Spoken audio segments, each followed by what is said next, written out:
only really when you're up in the air that you get a sense of the scale of just how big these forest fires are.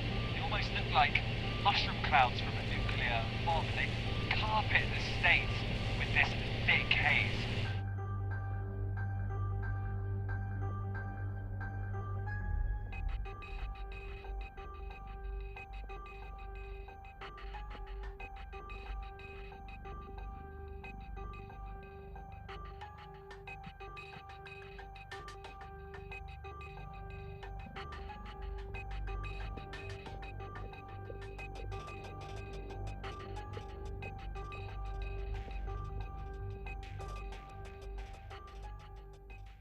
The beauty of medium wave infrared is that even if it was so smoky that you couldn't even see your hand in front of your face, it would still look as crystal clear as if nothing were there.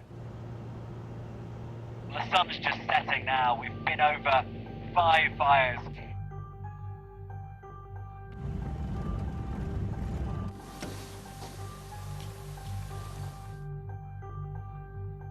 We're just trying to give them an idea of what it's done, and ideally they have it from the last time we flew it, and they can do a comparative analysis between how the fire was acting 24 hours beforehand and what it's acting now.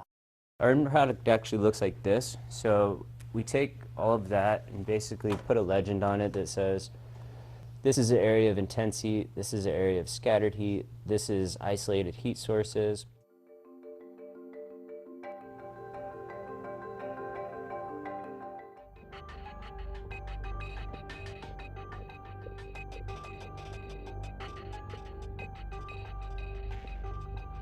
This technology isn't going to prevent forest fires, but it's a crucial tool in battling against them.